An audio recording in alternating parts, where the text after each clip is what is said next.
In this part of the video, what we're going to be doing is to take a look at Paystack Transfer API. And if you don't know what that particular API does, it's just a way of transferring funds from your Paystack account to other people's bank accounts. Alright, and with that, I mean, you will have to fund or have some money in your Paystack account, and you can transfer money just like the regular transfer with your phone from your bank between your bank and then other people's bank account. In this case, it's going to be transfer from your Paystack account to other people's bank account. And if you don't know a situation where you could possibly use this, you can use this if let's say you have a company where you have maybe 5 persons working under you and you want to pay them. You can simply just create an application that you can use to transfer money to them, and that means so you can use this endpoint to do something like a payment of a staff salary among some other things you can do. In fact, you just think of this as a regular transfer between your bank and then to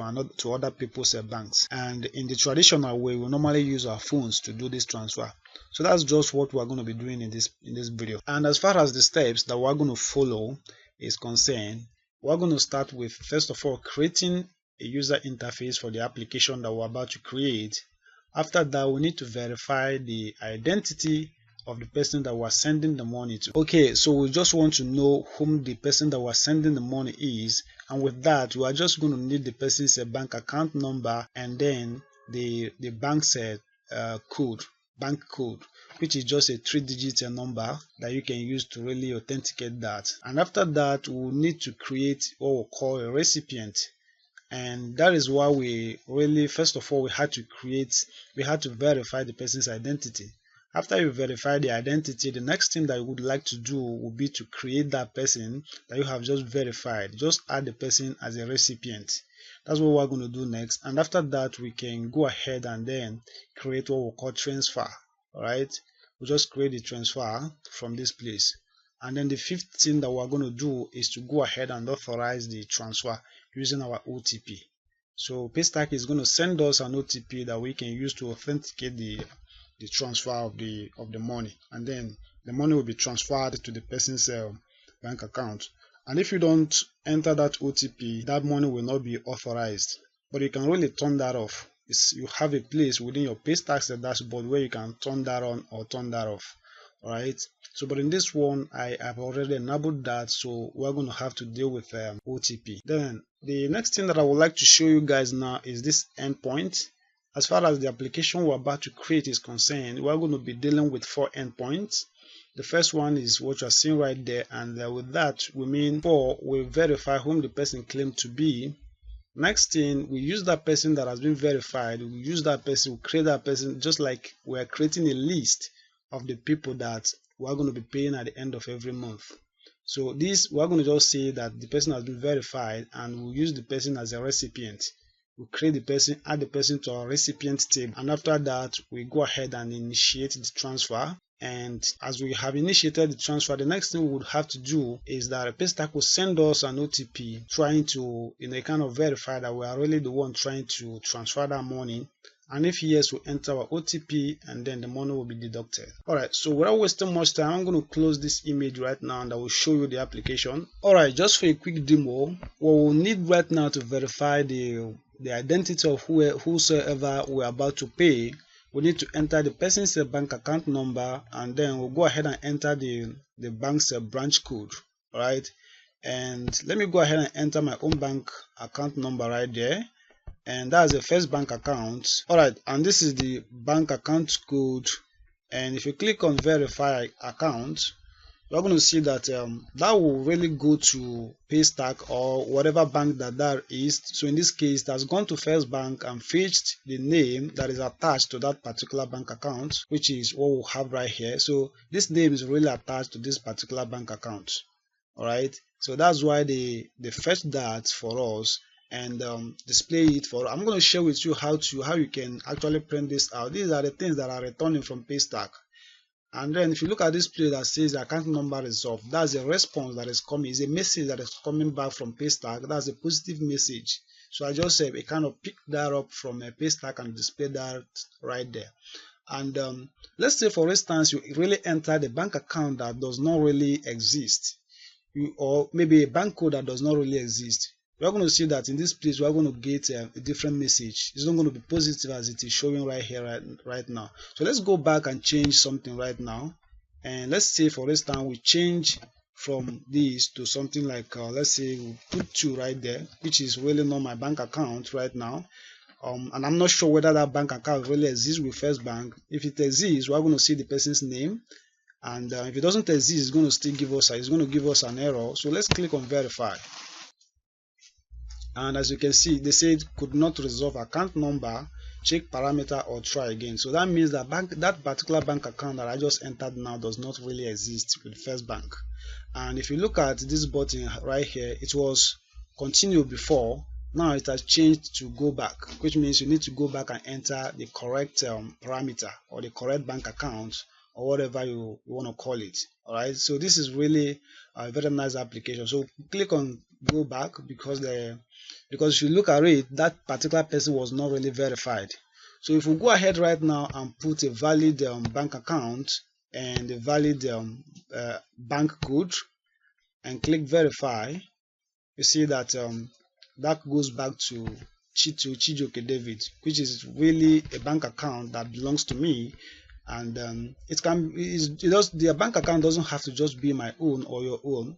It can be anybody's bank account. So what we need to do right now is to click on continue, because this particular account has been verified. It exists within First Bank, and we can transfer money to that particular bank account right now. So let's click on continue. And once we click on continue, what happens is that you go ahead and create what we call a recipient. That particular person called Chijioke David has been created as a recipient, and his account number is still being passed on to this particular place. And you see, it goes ahead to also fetch the person's bank name and even the code that we entered before now. Then the purpose of the transfer, I'm going to share with you how I entered this. This is just a name for the transfer. So now this is the purpose. We are just trying to make a transfer, and the response is it says a transfer recipient created successfully. So that means you have really created the recipient within Paystack right now, and we also returns something called the recipient code to us that we're going to use to initiate the transfer. All right. So what we need to do right now, let's scroll down and see this form. So within this form, what we need to do on this form right now is to go ahead and state the reason why we want to transfer the money. So let's say, for instance, let's call this, maybe we should just say, let's say, all right, so let's go ahead and call this a staff allowance. Staff allowance. And you can go ahead and enter the amount. And I should have worked on this particular input field. This is, I'm using a number here. I should have styled it better than this, but as we go on, we're going to do something to the styling. All right, so but here in this field we need an amount. So how much do we want to transfer right now? Let's say we want to transfer something like 15 naira to that particular person, Chijioke David. That's the person who wants to transfer 15 naira to. So you tap the amount you want to transfer and you click on transfer. Now that you've clicked on transfer, we've really initiated the transfer right now. So what happens right now is that you see the response says transfer requires OTP to continue. That's a message coming from Paystack. I enabled the OTP to be, to a kind of being verified before the money can really be sent out. All right. So, and then the next thing right here is just the reference, and this is the amount. And then as for this amount, this is really going to charge 15 naira. Forget about that, the fact that they added the 2 zeros right here, and I should have removed these 2 zeros. To get rid of this kind of error, you just add the /100. All right, just divide this amount, whatever that the amount is, divided by 100, and you get the real amount that you want to transfer. But just understanding that it's going to end up transferring 15 naira. That's what that is going to do. Then for the transfer reason, I entered the staff allowance, and that's what has been printed out for us right there. So this is the recipient ID, and then the OTP has been set to OTP right there. That's the status is OTP.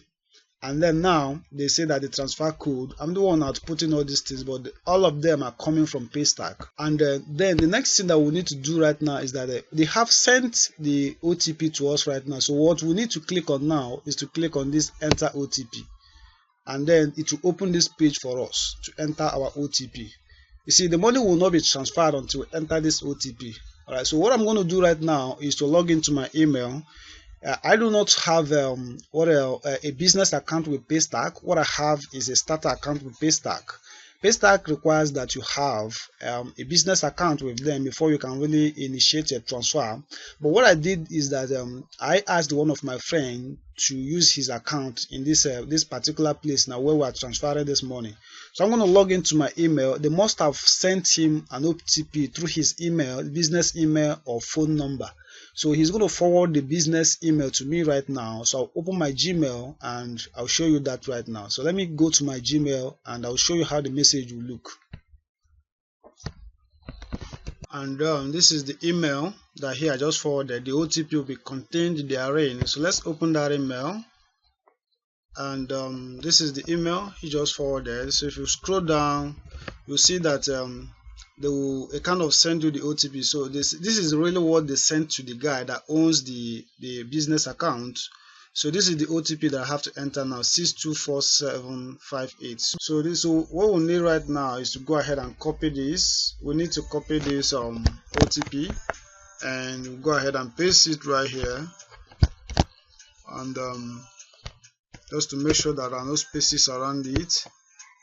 And if you go ahead and click on confirm transfer now, you're going to notice that the money will be sent and they will send you a message. I'm going to show you the message that they're going to send to you, how the message is going to look like. If you click on confirm right now, they're going to go ahead and authorize the transfer of the money. And I'm going to share with you, I'll show you the message of how the success is going to look like. He may not have time to send us something like that. But we're going to just kind of let me look for the message, and then the message is going to look like this. All right, they will forward another message telling you that the transfer really went through, and they'll, of course, show us the amount and whatever that they need to show, or they'll tell us that the transfer was successful. So that is just how the second message is going to look like. So you receive two messages in your business. Alright, so you see it says now that the transfer has been queued. So you see now that the transfer has been queued. That means that the money has been sent out. So they have authorized that particular money now to be sent out. So that is just how the application is going to work. And it being that the OTP was not correct. So if you enter something like this and you try to confirm the transfer, you will get a different message telling you, transfer is not currently awaiting OTP. So that's just the thing. All right. Okay, so that's just how the application works. So once you enter an OTP that is valid, it goes ahead to show you the message that I have just shown you, and it will go ahead and then transfer the money. All right, so the next thing that we're going to do right now is to go ahead to our development environment and then see how we can put this code together. Alright, so the first thing that we're going to do right now is to create a folder for the project that we want to work on right now. And we're going to just go ahead and call this, let's call that cash transfer. And we can go ahead and open that folder that we have just created, the cash transfer folder with, let's open that with our VS Code. And you can open yours with any editor that you are already using. So I'm going to open mine with VS Code right now. And let's go ahead and close this out. And yeah, so it's completely empty right now. So I'm going to go ahead and create my first file right there. So I'm going to create an index. So I'll say index.php, and if I go ahead and open that up right now, and then once you got that open, you can go ahead and then generate the HTML boilerplate within the page, and that's just the basic HTML boilerplate. So we can go ahead and, alright, so once you have that in place, we can go ahead and then enter the title of the page we're working on right now. So let's go ahead and call it let's call this a Paystack identity verifier, just like that. And the next thing that I would like us to do right now is to go ahead and then link our CSS right down here, which I have really not created, but we'll see how we can do that. So I'm going to just say link, and I'm going to use this attribute rel, which is equal to style sheet. And then we'll go ahead and then kind of link to the file. So we're going to in the future create a folder called CSS, and to to do that, you need to add an attribute called href, and we can set that to the folder that we're going to create in the future, which is going to be called css. And probably most of you already know how to do this, but that's just what that is. So css, and then we're going to create a file that we will call maybe style.css, just like that. And let's go ahead and close that part. And if we go to the within the body right now, this is now the right time for us to start creating a form that we would like to use. So the first thing I would like to do right here is to go ahead and add an h1 tag right there, which is a heading. So I'm going to just say verify identity, just like that. Then go ahead and close the h1 right there. And then the next thing that I would like to do right now would be, let me just use something like href, which is a horizontal roller bar. Divide that, kind of separate that verify identity up there from the form that I would like to create. And let's put the form in a div. So I'm going to create a div that I'll give a class, and the class is going to be, let's call that container. And if that is being called a container, we should probably go ahead and close that tag right away so that we don't forget it. So close the tag right here. And within this place, first thing that I would like to do right now is to create a form right there. And then to create the form, so I'm going to just say form action. Let the action of this form be set to, let's set that, we'll go ahead and set that to a file that we have not created, but we're going to do that in the future. So it's going to be called verify underscore identity and .php, which is a file that we're going to create in the future. So we'll set that up right there. And the next thing to set up right now will be the method. Let's go ahead and set the method to post. We're going to set everything, send everything in post because we want everything to be secured. We don't want to display anything on the URL, at least at the moment. So let's go ahead and close the form right here.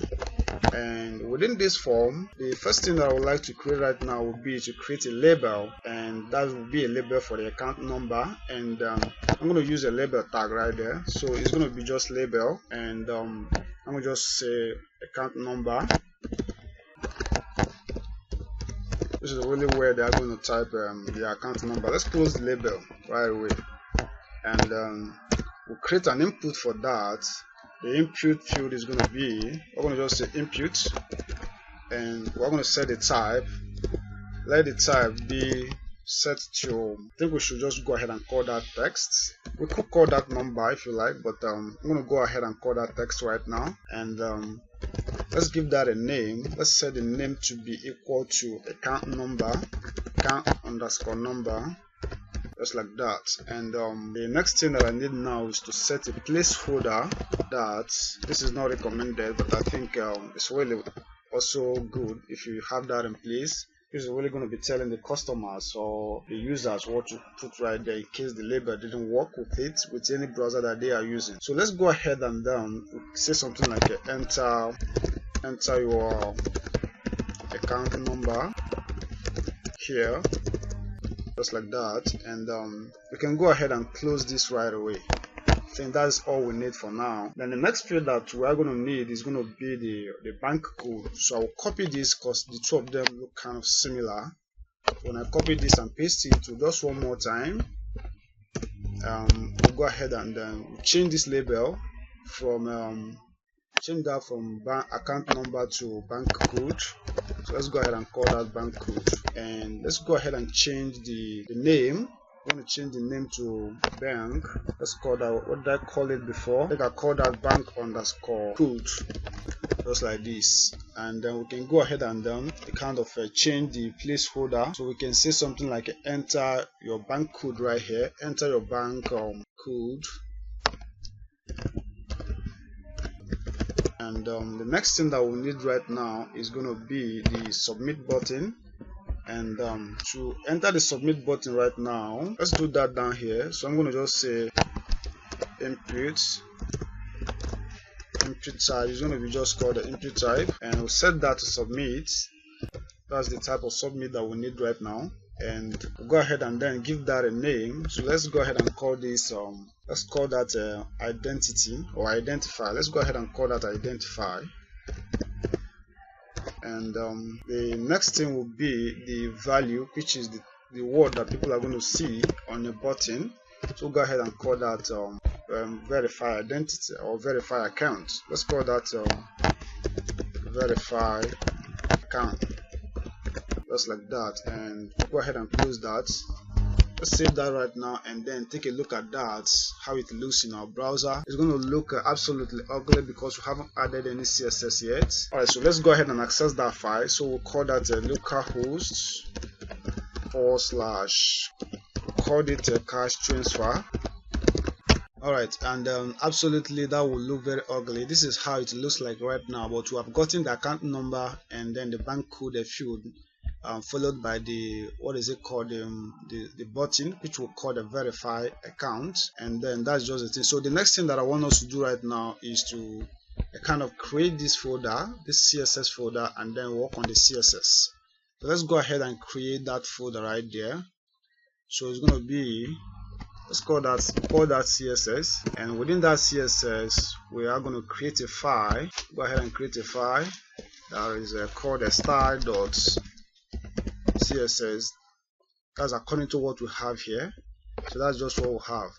And then yeah, so if we open that up, let's test that to be sure that everything is really working. So if I say body and I change the background of that body, let's say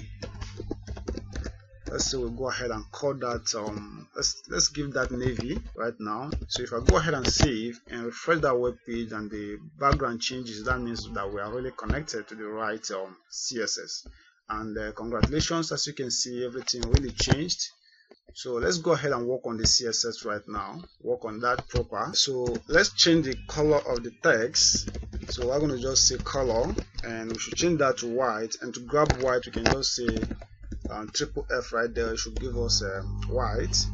And after that we move on to the, remember the class that we created, and then we'll call it container. I'm going to work on this container right now. So I'm going to pick that class. Alright, so to grab that class right now, we can use a dot and then followed by the name of that class. So it's going to be .container, and we can go ahead and work on that. First thing I want to do right now is to set the width of that container. So I'm going to set that width to something like 50% of the page that is available. And the next thing that I would like to do right now is to go ahead and set the margin to the auto, the margin of that particular 50 pixel width that we have assigned. So I'm going to set that to auto so that every content of that web page will be moved to the center of the page. So if I go ahead and save this page and refresh that page, you see that if everything works fine, you see what we have right now is about 50% of the web page. So that's what we have right here. Okay, alright, so that's just what we have right now. So we'll move every content to the center except this one that is at the top, that the H1, which will be the next thing that I'm going to work on right now. And to work on it, we can go straight to that. Let's access that right now. So if I say H1, and let's go ahead and set the text alignment. So text dash alignment or align, we're going to go ahead and set that to center. That should actually move the text to the center of that web page. And let me set the font size to that text to, let that be something like let's keep that 3em. 3em will be enough for that. And we can set the margin to something like 2 pixels. Right, so 2 pixels for the margin. And yeah, so that's just what that should be right now. And if we move over to the form right now, yeah, let me just pick the form. So I'll start working on the form right now. So it's going to be a form, and within this curly braces we're going to write the style for the form. I'm going to give that a background of let's give that white. I think white should be good for that. So I'm going to just say hash triple F, which is going to give me white, and I'm going to give that a border left. So this is going to be border dash left, and I'm going to go ahead and set that to be equal to, let's say, 20 pixels border left. And the style is going to be, let's call that solid, and for the color, let's call that royal. Let that be royal blue, just like that. And then I'm going to go ahead and copy this, paste it, and then I'm going to use that to work on the border right. So paste that and change this to border right. So this is going to be border right, and it's going to just still be the same thing. Then the last one that I would like to work on right now would be the border radius. That's to curve the edges. So I'm going to just say border dash radius, and I'll go ahead and set that to be equal to something, let's say 12 pixels should be enough for that. Yeah, that should be enough. So if we go ahead and then save this page now, let's take a look at that. Let's see whether the things that we are actually doing now are coming together. And as you can see, they are really coming together. So as we work on the rest of the files or the rest of the labels or tags, they will come together a little bit more. Alright, so that's just how it should look right now. Let's go back to our development environment and do more. And then the next thing that I would like to work on right now will be the label. And to work on the label, you need to access the form first, followed by the label, just like that. And yeah, so let's write the style for the label. First thing I want to do right now is to display the label as block level element. They are inline by default, but I'm going to just convert that to block level element. And the next thing that I want to do is to change the font size. So we could call this let's give this I think if we give that 2em, it should be enough. Let's do that. 2em should be enough. And then on the next line, what I want to do right now would be to change the color. So let's say color, and the color is going to be #333 dark, which is just one dark gray color. And then the next thing that I would like to do now is to give that a margin left. The label's margin left. So I'm going to, not really margin left, but padding. Sorry guys. So I'm going to just say padding dash left. And I'm going to go ahead and set that to, let's say 18 pixels. That should be enough to create a pattern from the left. And that's just how I want that to look. And I'll move on to the form inputs. And to work on the form inputs, you can just say form, then you go ahead and include input, and it has a different syntax. So I'm going to just include the square bracket right there and enter the word type, and that should be set equal to whatever type that you want to work on at the moment. So I'm going to work on text at the moment. And if I get out of that place right now, we could go ahead and introduce our curly braces right here. Sorry about that. We could go ahead and introduce our curly braces right here, and then we'll work up from this place. But I would like to also give some styles to something like the number input or the number type. So I'm going to include separator, and we can copy this. Let's go ahead and copy this and paste that right there. Change this type from text to something like, let's say, number, in case we are ever going to use a number. I'm just preparing the environment for future. In case we're ever going to use a number as a type, so that the style will be in place, introduce a comma right there, and I'll paste that again, and we'll have another style or another type that we could also call email, in case we're ever going to need an email. So I'm going to also include that right there. Finally, we could also need something like a text. So I'm going to change this to tel, not text but a telephone number. So I'm going to change this to tel, like that. So I'm going to go ahead and write the styles right now. So the first thing that I want to do on the style will be to set the width of those input types. So I'm going to just say width. I'm going to set the width to 100% of the available space right away. And after that, the next thing I want to do is to set the font size. So this is going to be called font size. And the font size that I want to use is 18 pixels. Yours can be anything. And on the next line, what I want to do now is to add padding to those inputs. So I'm going to just say padding. Let the padding be set to, let's say 18 pixels and space, then 10 pixels, like that. And then on the next one, I'm going to set the margin. So let the margin be set to, let's set that to 6 pixels by what? By 0 pixels, right there. And then the next one I'm going to set now will be the border. So I'm going to go ahead and render the border to none. So it's going to just be border none. Don't want any borders around that. And the next thing that I would like to do now is the box sizing. I'm going to set the box sizing to, let's go ahead and set that to border box. And then finally, the next thing that I want to do right now is to go ahead and set the border bottom. So I'm going to just say border dash bottom, and I'm going to go ahead and set that to 2 pixels, solid, and the color that I want to use right now is going to be 3000 and 49. That's the color that I want to use right now. So if we go ahead and save that right now and we go back to our browser and refresh, that should probably look a little bit different right now. So this is how it should look. Alright, and then the next thing that I want to work on right now will be this submit button.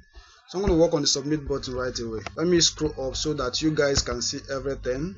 So let's go ahead and work on the submit button. So we'll say form space and then we'll say input, just following almost the same syntax. I'm going to just add the word type right here, and I'm going to set that to submit because that's the type that we've already set. It's going to be submit, and outside of this place or within this curly bracket, what I want to do right now is first of all set a background for that. So I'm going to just say background color, and I should go ahead and set that to royal blue. So it's going to be called royal blue right there. And then the next thing that I would like to do is to set the color of the text on that place, on that particular button. So the color is going to be white, so triple F right there. And on the next one, I'm going to just go ahead and set the width. So let's set the width of that button to, so the width is going to be called, it's going to be 100%. So I want it to occupy all the available space. And then the next thing is to set the font size. Let's set the font size to be, so let the font size be something like 2 EM. So 2 EM will be enough. And finally, the next thing that I want to do is to set the border. So I'm going to take away the border right now by setting that to none. So it's going to be none. And then the final or the last thing that I would like to do is to set the cursor. And yeah, so I'm going to just set that to pointer so that it appears like a human hand anytime you bring the mouse button close to it. So that's just that for this particular submit button. And yeah, so let's go ahead and save that. And if you look at that again, you see that this submit button will now look a little different from the way it is right now. And as you can see, it now looks quite different. Alright, so this is how it looks right now. Alright, so the next thing that I would like to do right now is to write a CSS for the, so I'm going to go ahead and write the style that I'm going to be using to display the error in the future. I haven't even created the errors tags or the errors element, but for now I'm going to go ahead and write it in advance.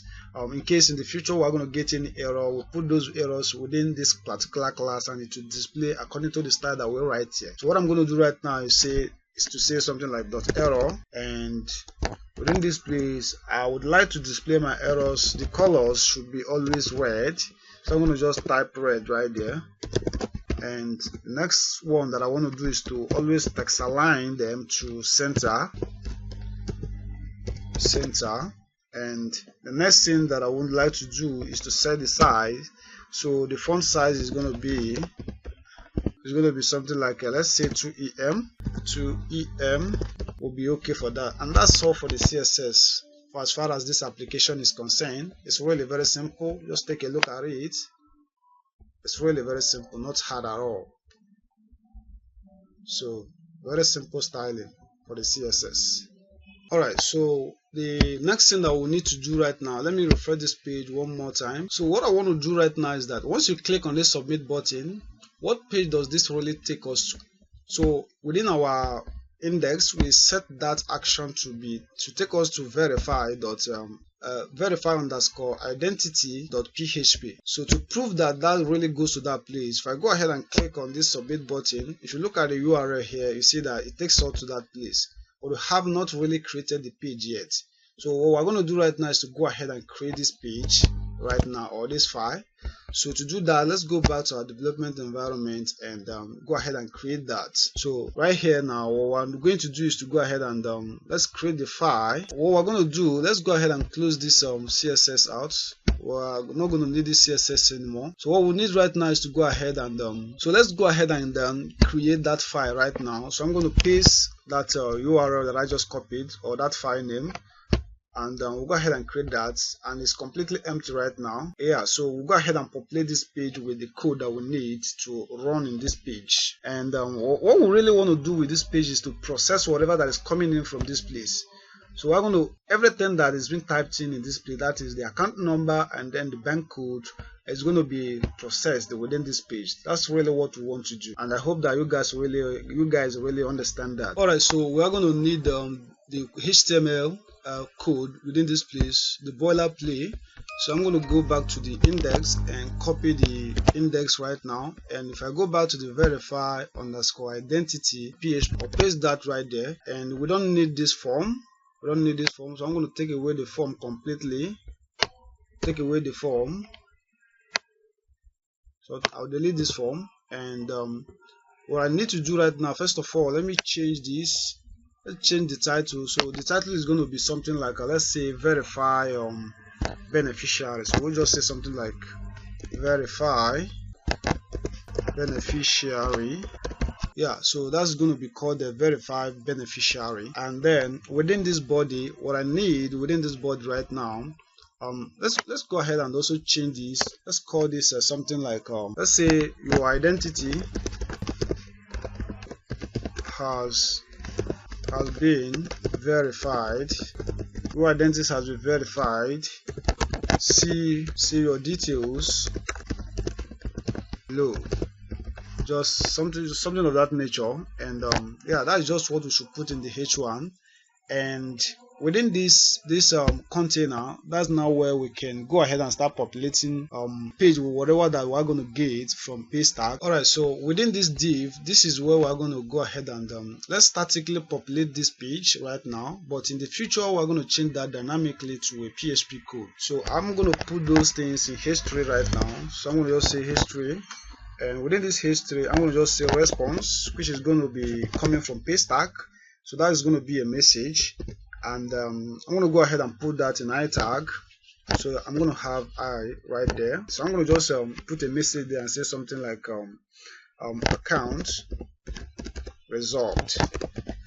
That's just the message I'm going to put there right now. Account result, just like that. It's a static message, but we're going to change that to be coming in dynamically from Paystack later. So I'll close the I tag right there, and finally I'm going to go ahead and close the history, just like that. And I think I should probably copy this for the rest of the classes that I would like to display, or the messages rather. So I'm going to change this one to, instead of a response, I'll change that to account name.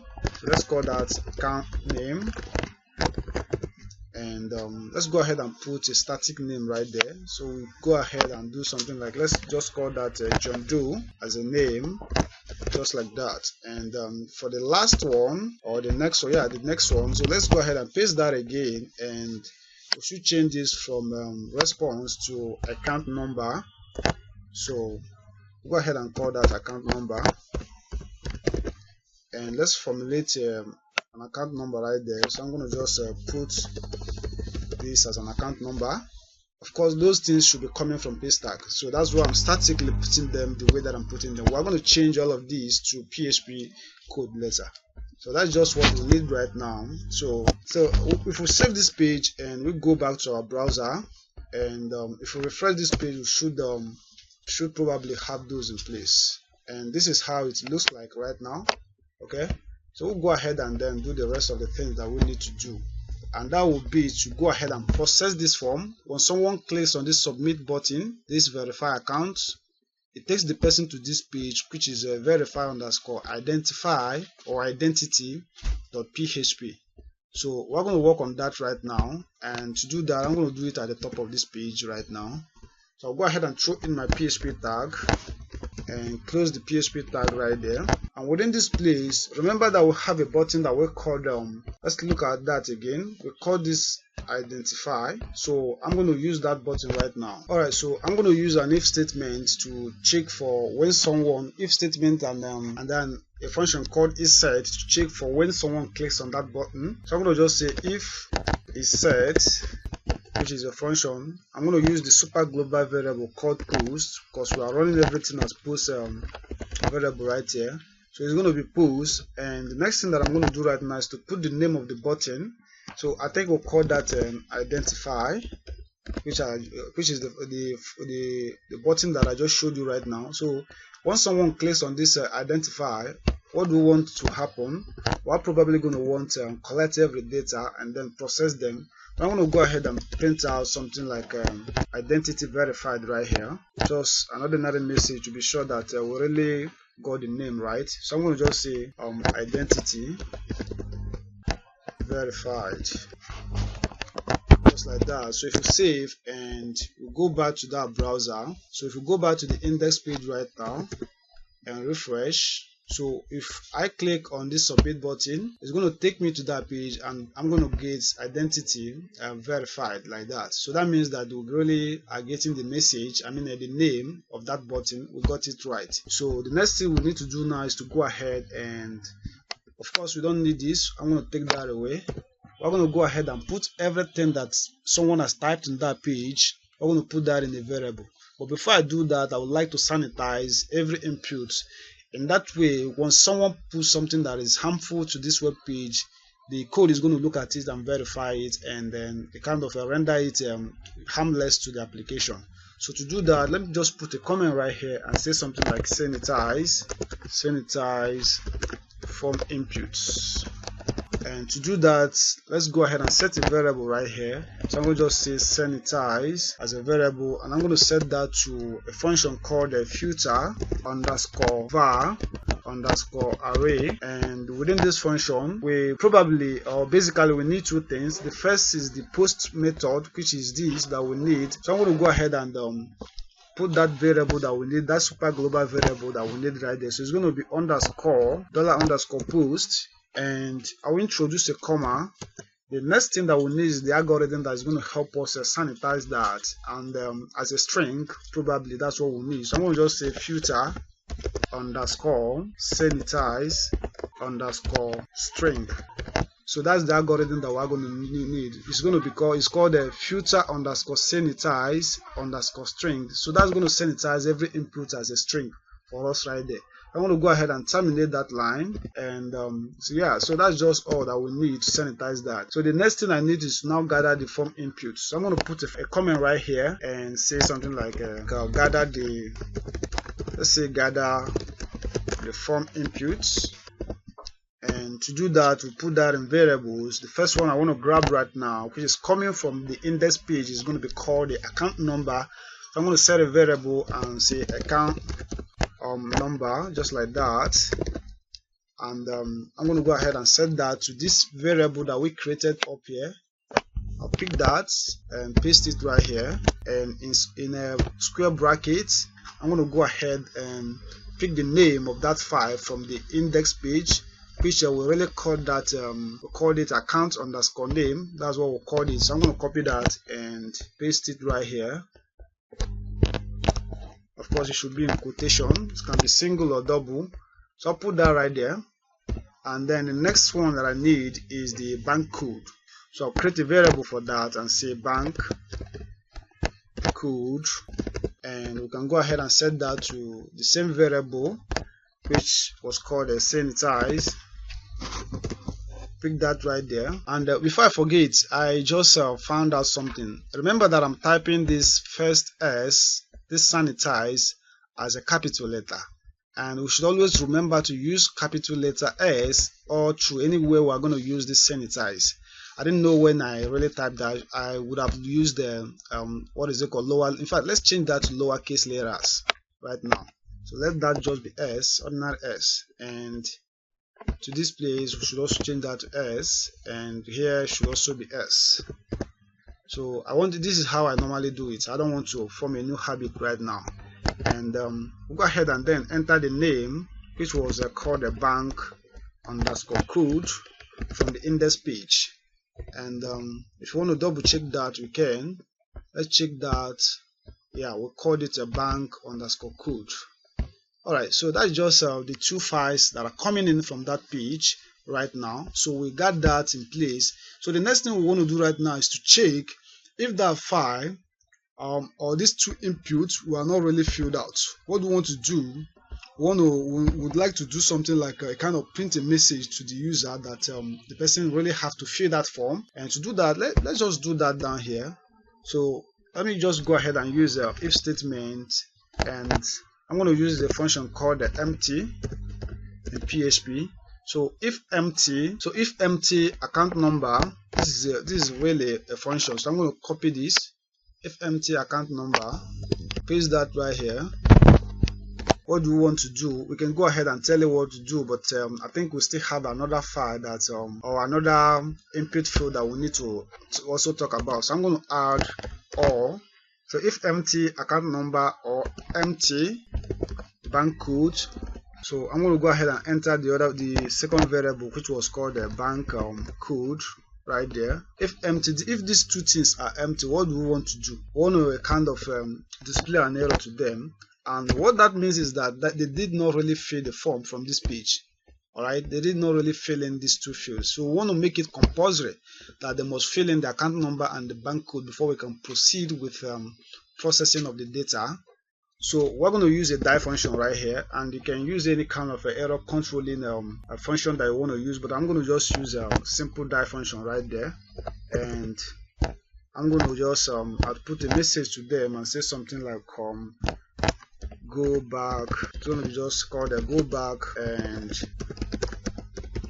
fill in all fields. Just a simple message right there. Okay, I'll go ahead and terminate that line of code. Alright, so that's basically what we need right there. And if you really want to test this out, we can do that. But I just want you to understand that down here is where we're going to just process perform our what is it called, Paystack integration. So we'll just say perform Paystack integration right there. So we're going to put our integration code down here, but let me go ahead and save this page, and then let's give that a try. Yeah, let's try that. So if I go back to the page, and if I go ahead and fill this form right now, and we hit verify, we are going to really land in this page successfully. But let's say, for instance, that maybe I did not really fill that form. Let's say I did not fill that form right now. Let me refresh this page, and I just want to access the file called the verify identity.php. So you see the page dies down because I did not really fill that form. Alright, so anytime you do not fill the form and you want to access this file, the page dies down and then it shows you this particular message. So that's just what I'm doing with this line right here. That's what I'm trying to check with that line. So we don't want to ever process or try to verify an empty account number and an empty what is it called, bank code. That's why I included this plate right there. Alright, so now that it is time for us to perform the Paystack integration, I would like to take you to the Paystack documentation page so that you can see how how we can really interpret what they want us to do right there. So I'll open up the documentation page right now to Paystack, and you just have to go to paystack.com/docs/transfers. Then you can click on the single transfer, which is the one we're working on right now. That's why I'm on this page. Okay, so you go to single transfer, and then you'll be presented with this particular documentation page. And if you look at the documentation page, the steps that we need right now is if you look at it, they say you should verify the account number. That's the first step. The next one is to create a transfer recipient, and the next one will be to initiate a transfer, and finally we're going to listen for a transfer status, which this number 4, I'm not going to do that yet unless this series really gain some attraction. This is just all about webhook. Alright, so that's just what this place is talking about, but I'm not going to get into that. I'm going to just stop at number 3. But you can take a look at the webhook, maybe other materials, or even on Paystack's integration documentation to find out how to use webhook. But I'm not going to just do that just yet unless the series really gain or this video, not series, gain some attractions. Alright, so let's go back now. Not really go back, but let's scroll down. And if you look at this page, that's the first step. They say verify the account number. If you want to verify the account number, the endpoint to verifying the account number is what you are seeing on the screen right now. That is this. All right. And as far as criteria that we're going to need are concerned, we only need the authorization code. That's your secret key. That's the only thing we need. And we need that, and we also need the account number, the user's account number or the beneficiary account number, and then the bank code. That's the beneficiary's bank account code. That's the two things we need. And yeah, so we have actually provided a form that gives us access to their bank account. So they will have to enter the bank account and then the bank code. So we already have that in place. All right, so we go ahead and then interpret this right now. So you go and get your secret key right now. Go and get your authorization secret key right now and paste it somewhere, because we're going to make use of that. And if you don't know how to really go to that place and get your authorization code, I'm going to share with you how to do that right now. So let's go to Paystack, and if you're on Paystack right now, you can go to settings. Click on settings, and once settings page open, you can go to API keys and webhook. Click on it, and yeah, so once you click on that, you'll be presented with this API configuration page. And once you're on this page, I want you to understand that Paystack has two modes. The first one is test mode, and then the second mode is the live mode. When you're on the test mode, the tests that we are going to be doing on your integration will not be collecting real money, but it's just going to be mimicking what could possibly happen if you're on a live mode. All right, so you're not going to be using real money while you are testing. And if you want to switch to a live mode or test mode, you can do it right here. So let me do that so that you see. Right now I'm on a live mode. That's why they say that you are now working in the live state. All right, so I'm on the live mode right now. But since I'm still testing this application, I don't have to be on a live mode right now. What I need to be on right now is the test mode, so that I will not be using real money for my testing. So I'll switch back to test mode right now. Alright, now I'm back to my test mode, and of course we have to go back to that API keys and webhooks again to see our the secret keys. Alright, and the API configuration in live mode, we have two keys right there. We have live secret key, which if you look at it right here, is actually a kind of it is hashed right now. But you want to see it, you can click on this eye icon and you enter your password if you want to see that. But I don't want to show you my own right now. You can enter your password if you want to review your own. All right, this is just if you are on a live mode. You should be looking at this part if you are on a live mode right now. And if for those of you who may like to implement the webhook, you can go ahead and enter your webhook URL right here. But I've already told you that I'm not going to do that. Even the live callback URL, you can enter that right here, but I'm not going to bother myself with those kind of things right now. What I want to do right now is to scroll down to the test secret part of it, which is this place, the API configuration on the test mode. So you need what we need right now is the test secret key. That's what we need, which we are going to be using with a coil right now to connect to this API and then do whatever that we want to do. So if I click on this eye icon, that my own should be reviewed even without typing anything. And if you want to copy it, you can go ahead and click on this copy icon and you get copied. All right.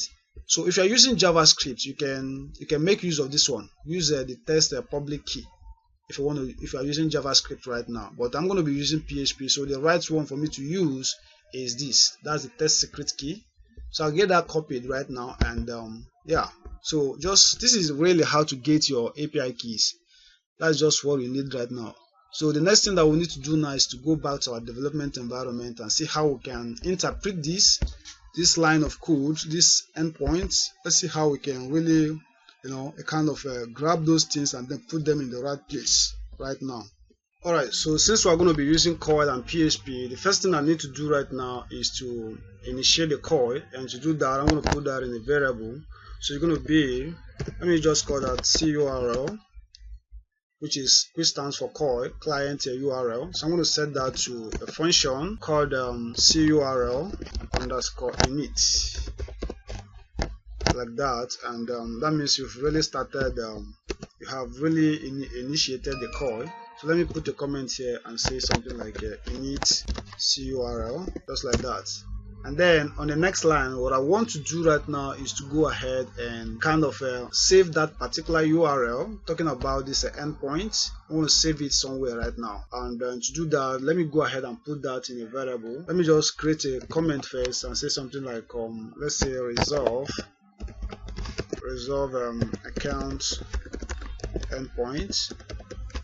And I'm going to go ahead and put that in a variable called URL, and I'll go ahead and copy that right now. So we copy this is HTTPS. I'll copy that, go ahead and paste it right here. Of course I have to put that in quotation, so I'll copy it and paste it there, and go ahead and terminate this line. And of course we need to change this. We need to change this, and we also need to change this because these ones are statically typed right now. So you need to change it to the dynamic ones that people are typing from the form. And to do it is really very simple. All you need to do is to just concatenate onto them. Alright, so what I'm going to do right now is I've already opened the quotation right here, and I got that closed right here. Alright, so what I need to do right now is to go ahead and close that quotation, the first open quotation right here. And if I do that, I can go ahead and concatenate onto this, take away this account number, and I'm going to go ahead and put the account number variable up here. I'll copy this and paste it right here. So I'll paste it right there, and I hope you guys understand that. And we can go ahead and introduce another dot right here, which is basically for concatenation. We can put a quotation here again, close this right here, and we can go ahead. We don't really need this last one anymore. We should take that away. But however, what we need to put here right now is to also concatenate onto the variable called the bank code. So I'll concatenate onto that, take the bank code, and go ahead and paste it right there. So that's just that. And alright, so that's just basically how you should transform that right now. Remember that this account number is coming from the form right here, and this bank code is also coming from the form. So it's just based on whatever the person types in. You grab that and then place that right there, just like that. Alright, so now that we have the URL really set in place, I think that the next thing that we need to do right now is to set a couple options for the coil to work properly. So it's a kind of a configuration. We're going to configure the coil right now. So let's put a comment right there and say something like let's say configure coil curl options.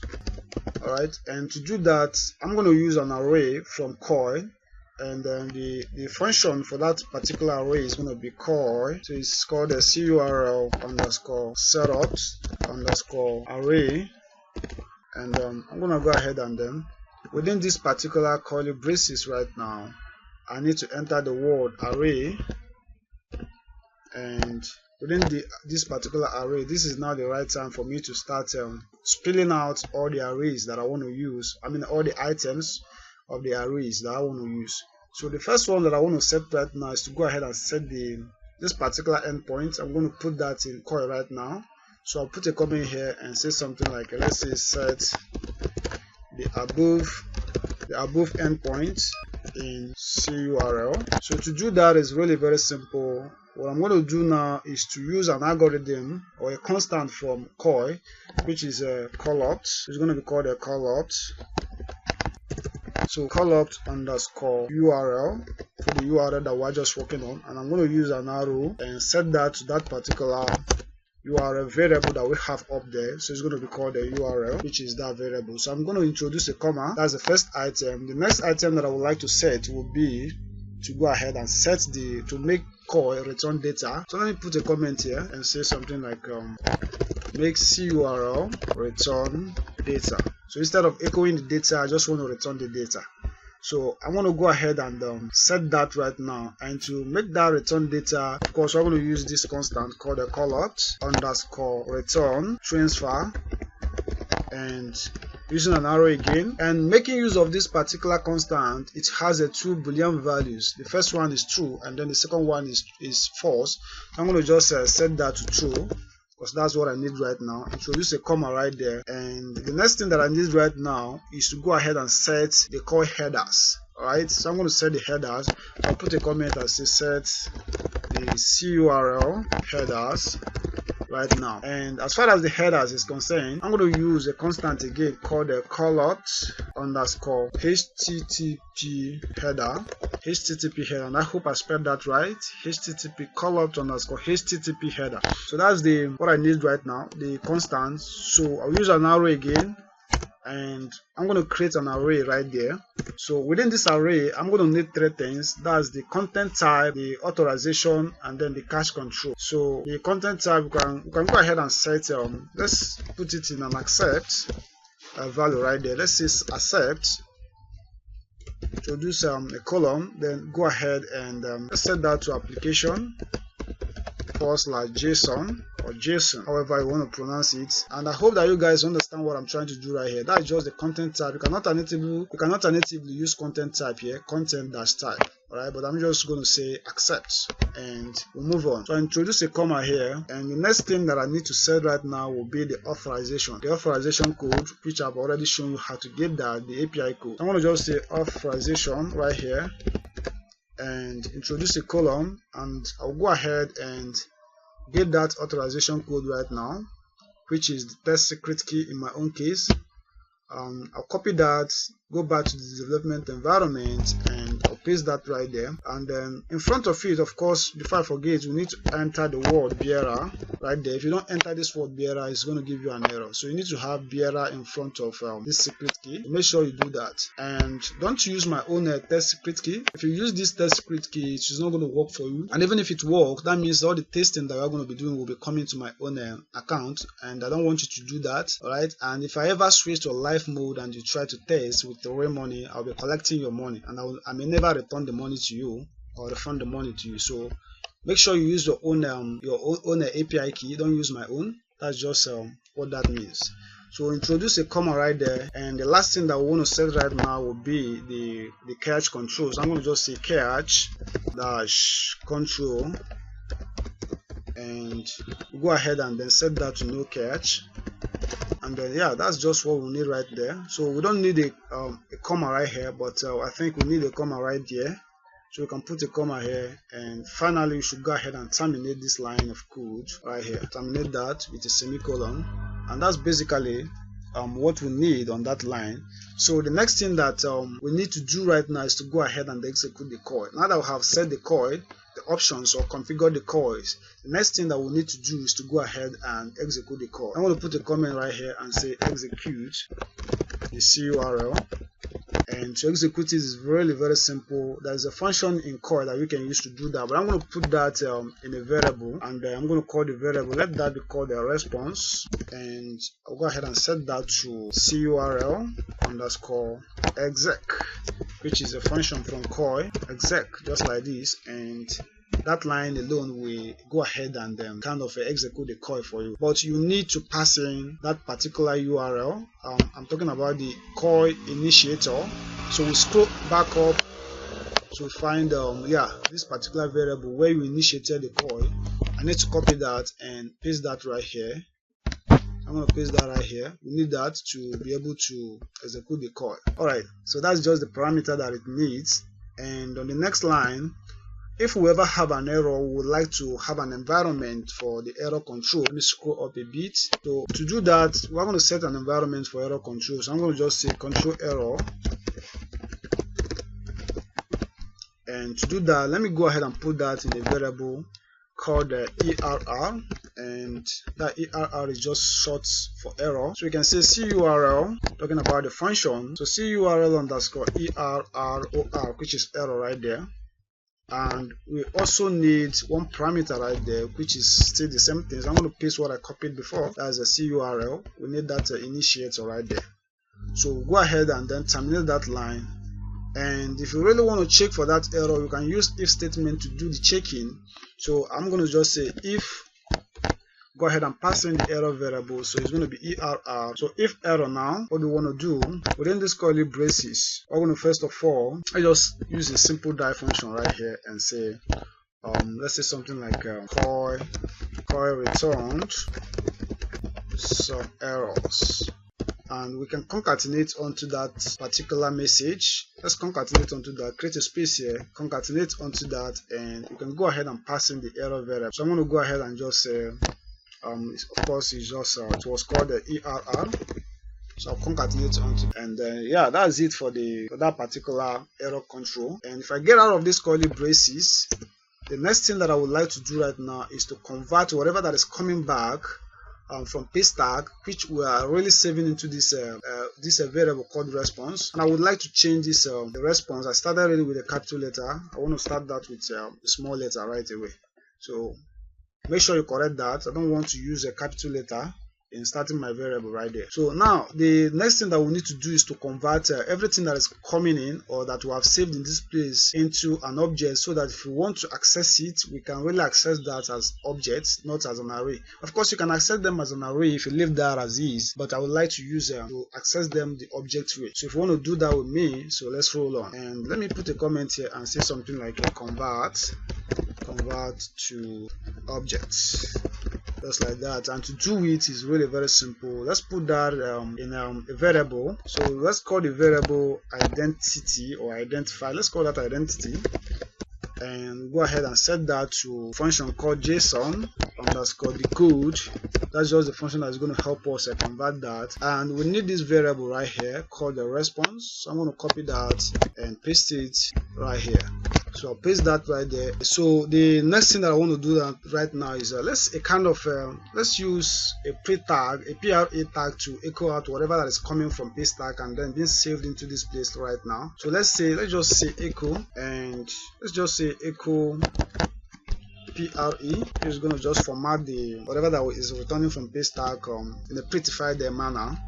So I'm going to just say PRE, concatenate onto that PRE, and I'm going to go ahead and bring in the variable called response. And next thing is to go ahead and then concatenate onto that again, and I'll go ahead and bring in or close the the PRA tag, and to close it just this way. And yeah, that's it. So I'm going to go ahead and save this page right now, and let's give that a shot to see what is returning from Paystack. But I must tell you right now, since we are developing this application offline, we are not really a kind of uploading this code online right now. Paystack recommends that you should have HTTPS enabled before this code can really run. All right, so we are probably going to get an error from Paystack, but I'm going to share with you how to do that. So some people may tell you to install an external SSL, that's a secure socket layer within your XAMPP, but I figured out how to do it without having to a kind of install that on your local drive or your XAMPP before you can really access these things. So I'm going to share with you one line, but first of all we need to see the error before we include the code. All right, so if we go back to index page right now, let's go to the index page, and if you go ahead and fill in this form, this is my account number, and if I go ahead and enter the first bank code, I'll go ahead and click on verify account. And as you can see, and yeah, we have an error right here.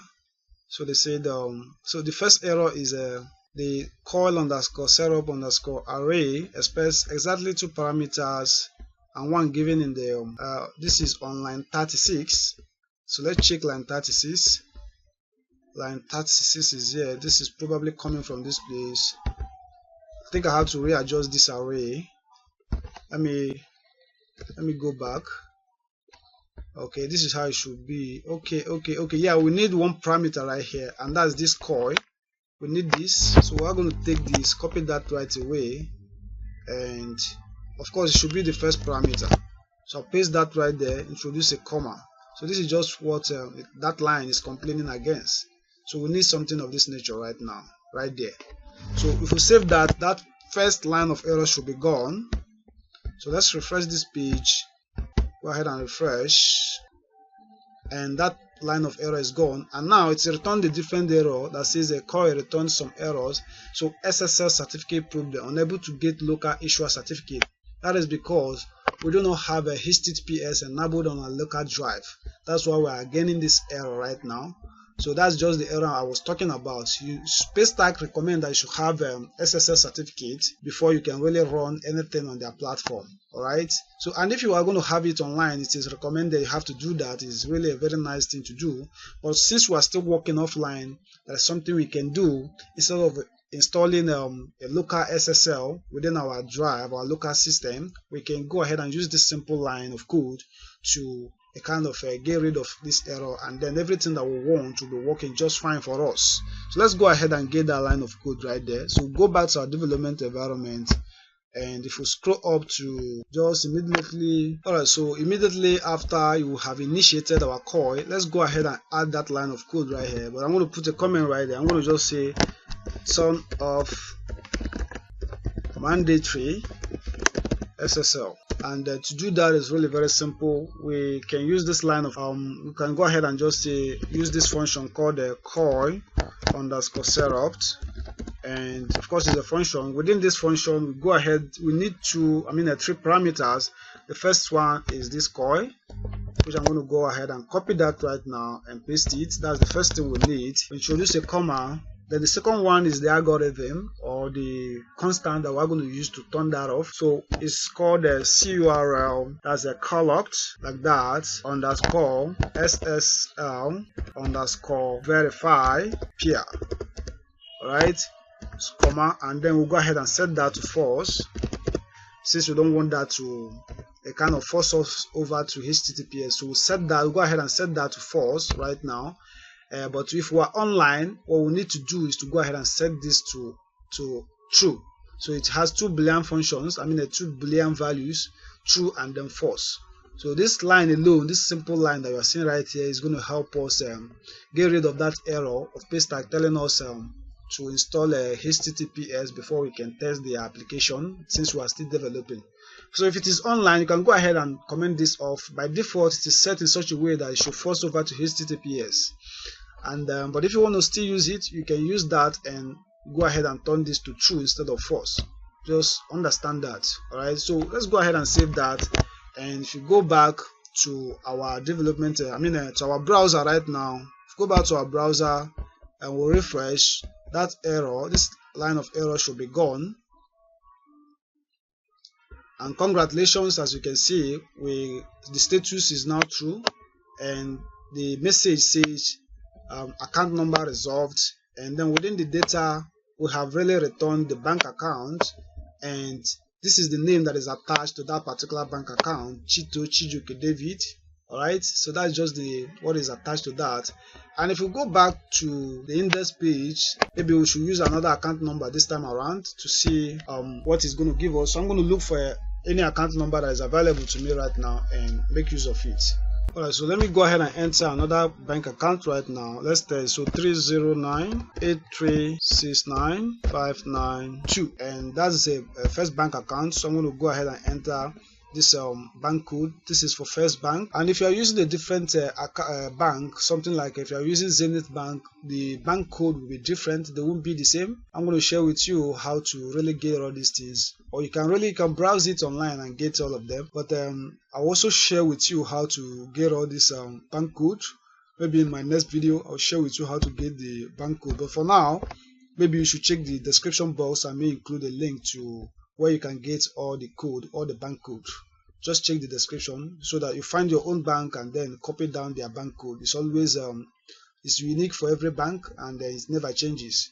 So I've entered another person, so let me go ahead and click on verify, and congratulations, that went through and we got the message that it has been resolved. And if you want, the name of this person is Ndubisi Chiamaka Gift.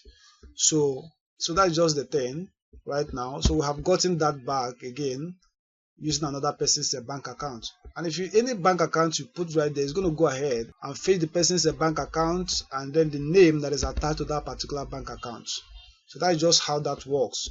So that's how you are going to use that to verify whom the people or your beneficiary claim that they are. Alright, so let's go back to the development environment and see how we can populate these places right now. We need to know how we can find a way to populate these dynamically, because the way that they are right now, they are just static. Alright, so for us to access all these things like the message and the account number and then the account the account name. I think we've already converted that to an object. So if we want to access them right now, let's scroll down a bit. And I hope that you guys really understand what I did in this place, what I really explained. And so you don't have to install a local issuer certificate to your system before you can really test Paystack offline. So with this line of code alone, you can do the testing, do whatever you want to do, and without having that complaints. And then if you ever want to upload it online, just turn this to true, change this from false to true, or completely remove the line, because by default it's just set to false over to HTTPS. Just remove this line completely. All right, yeah. So if we scroll down right now to print out those things that we have actually done, so I'm going to comment this out right now. We really don't need it anymore, so comment that line out. And what we need right now is to go ahead and kind of fetch those messages and display them. So first of all, let me go ahead and kind of grab my what is it called? I want to grab this status right now. To grab this status, if you want to grab it, remember that you just have to go to status direct.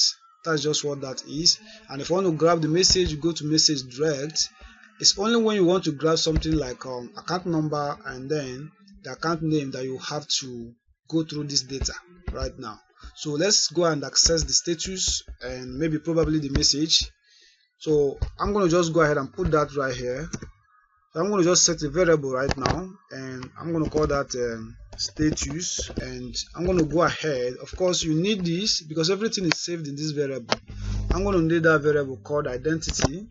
Copy that and then paste it right here, and I'm going to use arrow since we've converted it to object. So it's going to be arrow, and that should be status. So we'll go ahead and type a status right there. Okay, so with that I've really fetched the status. And the next thing that I want to do right now is to really perform a check to be sure that that status is really set to true before I can go ahead and fetch the account number. So I want to be sure that it is really set to true before I go ahead and fetch the account number and then the account name. So to do that, we're going to use the if statement. So I'm going to just say if status is equal to, that's double equal to, and I'm going to put the string true right there. So if it is equal to, double equal to, remember this is double equal to true, and within this curly braces, the first thing that I would like to grab right now will be the account number. So I'm going to just set a variable right there and say account number right there, and we're going to go ahead and remember that we're not trying to grab the account number that was typed in from the top here. That's not what we're trying to grab.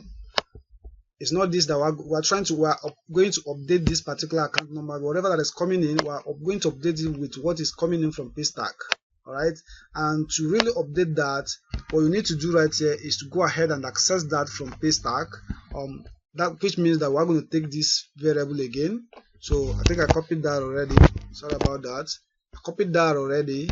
So I'm going to paste that right here and use an arrow to access that. So the first thing that I need to access right now will be the data. So I'm going to access data. After I access data, then I can go ahead and access the account number. So this is going to be go ahead and be data. So I'm going to type data right here, and if we move from data, the next thing that we need to grab right now will be the account number. So I'm going to just say account underscore number, which is really what is coming from Paystack. Remember, this one is coming from Paystack, and if you want to verify, see that right here, this is account number, account underscore number. So we'll do the same thing for account name. I'm going to go ahead and copy this line of code and paste it right there. So instead of account number, this is going to be account name this time around. So it's going to be name. So let's call that name, and instead of, from this place, it's going to be account underscore name instead of account number. So with that, that means I've really fetched the two things that we really need right now. All right, and the next thing that we should fetch should be probably that message.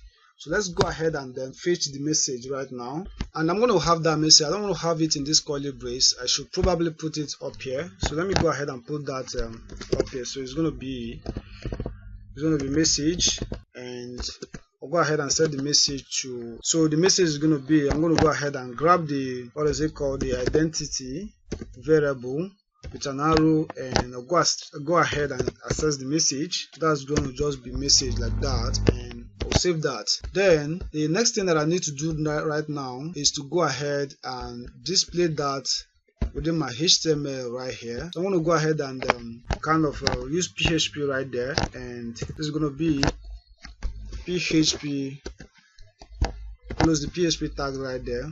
Then within that place we can go ahead and echo out the message that we have as a variable. So it's going to be message right there, and we'll terminate that line. Save that, and I will copy this and modify it for the rest. So I'll save that, and on this place, that's just for the account name. So I'm going to paste that right there, and I'm going to go ahead and put the variable called account name.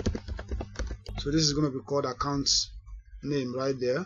For the last one, which is the account number, paste that and go ahead and change that to account number. So this is going to be account number, and remember it's just these variables that I have up here that I'm kind of pasting right there. So I just want to display them right there. So go ahead and save this page and give that a shot within our browser. So if we refresh this page, right now, the message should now change to account number resolved, and the name should now change from this static John Doe to whatever name that is showing up here, and the account number should also dynamically change to whatever account number that we have right there. So I'm going to just refresh that page and click continue, and the name really showed up, which is this. Although we have an error, we're going to treat that, and then the account number also showed up. And then we'll have a problem. They say the undefined variable identity. Okay, we misspelled identity on line 51. So we are using identity instead of identity. So that's a mistake on my own side. So let's go to line 51 and change that right now. So this is line 51. So change that from that to identity. This should be T. Save that right away, and if we go back to the page and refresh, that error should be gone by now, and that error is gone. So we now have the message displayed. Alright guys, so that's really how to verify the account, the beneficiary's account. Alright, so far we have actually succeeded in verifying the what is it called, the beneficiary's account. So the next thing we need to do now is to know where else that we are going to go from here. Alright, so we're going to have to find out where else that we're going to go from here. So I would like to create a button that first of all, it will be a button that if everything works fine, it's going to be a button that once we click on that button, it takes us to where we have to create the recipient, because that's the next thing that is recommended for us according to the documentation. And let me open that again. So once we verify the account, the next thing is to create a transfer recipient. So to create a transfer recipient, going by the structure that we have right here, we should have a button that once you click on it, it should now take us to a place where we'll have to work on the creation of the recipient right now. So the way that I want to do this is to go ahead and put a form and display that form. Once you click on that form, it takes you to the page where you have to kind of verify. So once you click on that particular submit button in this page, it takes you to the page where you have to create the recipient. And to do that, I'm going to do that in this page right now. So what I want to do, I'm going to stay within this particular if statement. So I'll stay within this if statement and do something right now. And the first thing that I would like to do right now is to go ahead and create a form. Alright, so to create that form, I'm going to stay within this particular if statement. This if statement, there is a proper checking that I would like to do, and that checking is just going to include if there is a status that is set to be true. We want to be able to have a form that will say something like continue to the next page. And if we do not really have that, we want to have a button that will say something like go back. that is, maybe the person did not fill the form or was not well verified. Let's say that the account number is not correct, so we have something like false in the status. So we want to have a button that will take us back to the index page where we have to put the proper bank account and then the account code. So I'm going to do that down here, and I'm going to put that in a variable. So that's going to really be in a variable. So I'm going to just create a variable here. Let me just call that move, and I'm going to set that to, of course, it's going to be in a string like this. So I'm going to put that right here. Let me just go ahead, instead of creating the form from scratch, let me go to the index page and copy the form that we already have right there. So if we go to the index page and we copy this form, copy that, and go to verify underscore identity, go ahead and paste that right there. So I'll paste that right here. Alright, so we have that copied and pasted. What we need right now is, we're going to go ahead and take away these things that we don't need. I think we just need an input field, a submit button to be precise. That's just what we need right now. And let me just indent this. So we just need a submit button, and let's change the name of the submit button right now to something like let's go ahead and call that a recipient. We don't need that right now, but we're going to need it in the future. So it's going to be called a recipient, and we're going to change the action. Instead of verify underscore identity, we're going to change that to something like, let's call that create underscore recipient, which is really a page that once they click on this particular button, let's change the button name to, the value to continue.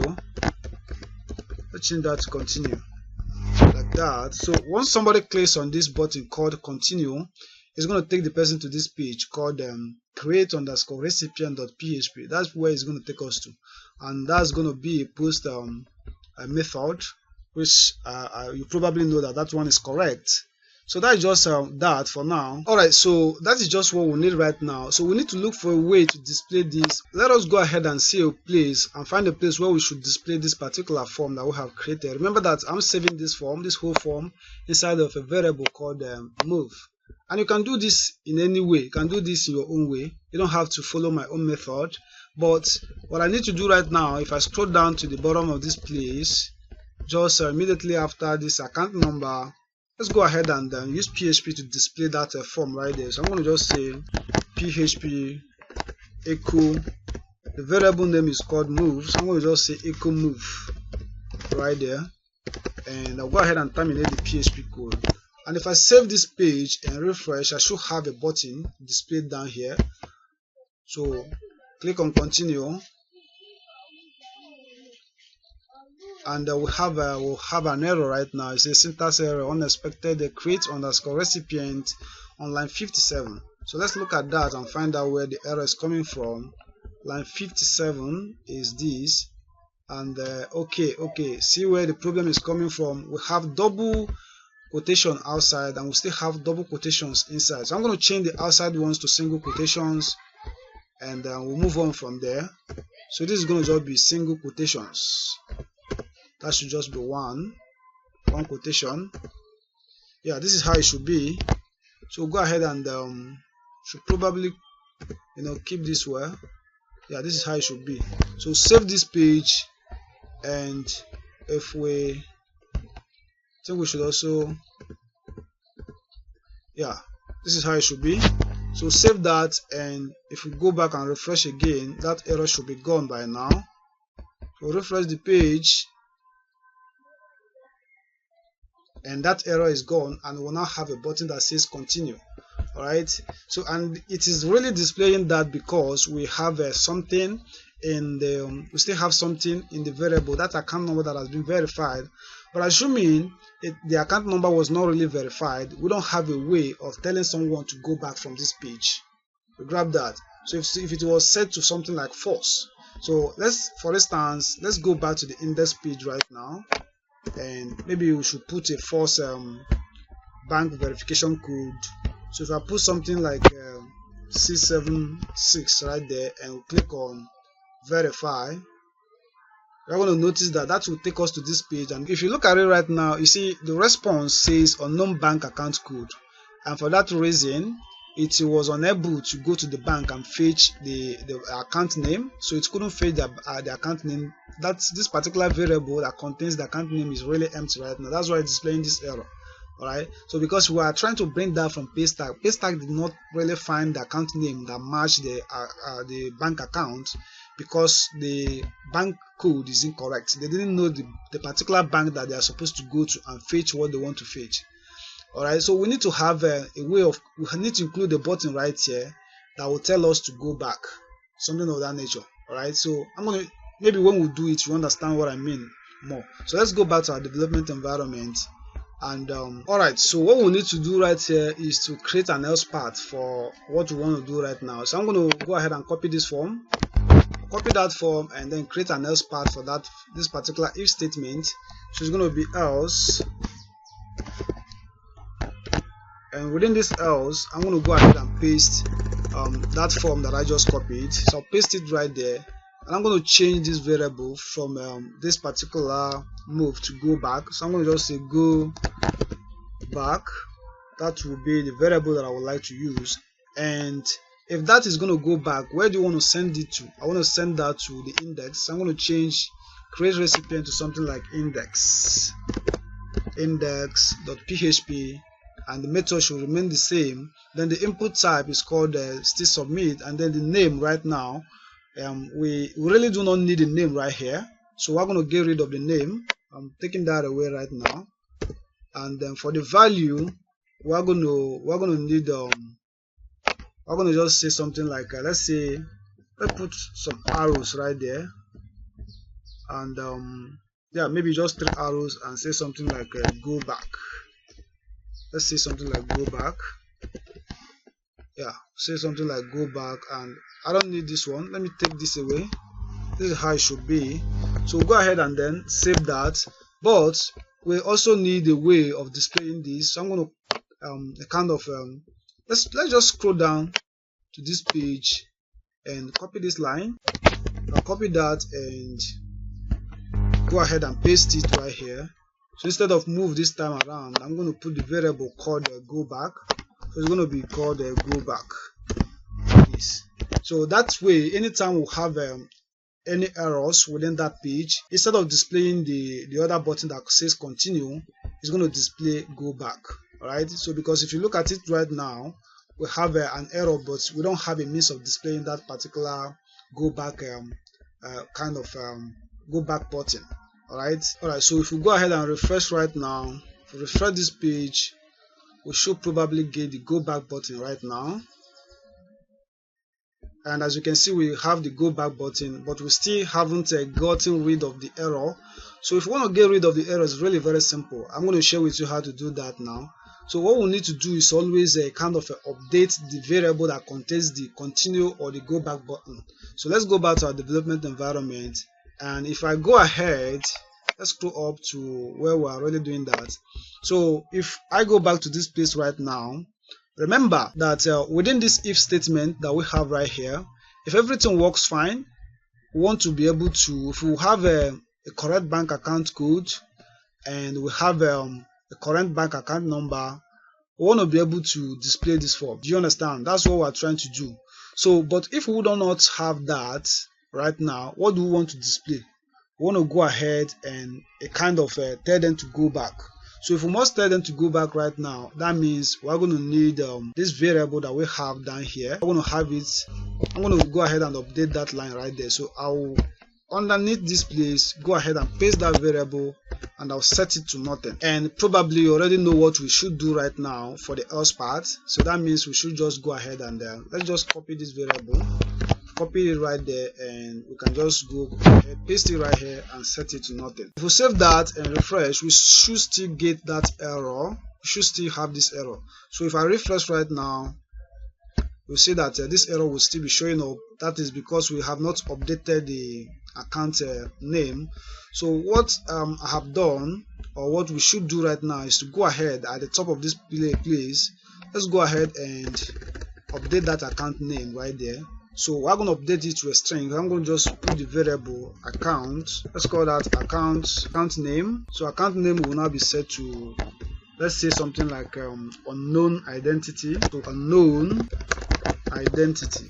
So set that unknown identity. Go ahead and terminate that line. And if we save this page and if we go ahead and refresh our web page, we should now have an unknown identity instead of this weird error that is displaying right here. So you see that unknown identity, and it displays the account number and then whatever you entered as the bank code. Okay, so we'll basically have a back button. If you click on this back button, it should take us to the index page, and yeah, so let's click on that. It takes us back to the index page. If I put a correct bank account and a correct bank code and click on verify, you see that everything now goes just fine. Gives you the account name resolved as a message, gives you the account name, which is Chito Chijoke David, and then the account number.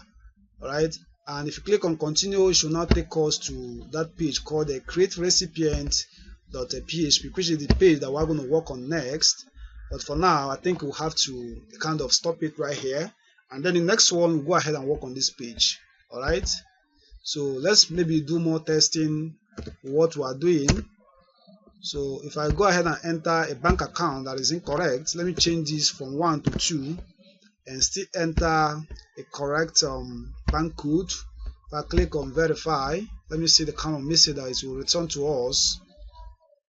And as you can see, it said could not resolve account name, check parameter or try again, unknown identity, and then the account number will show up and it will display go back.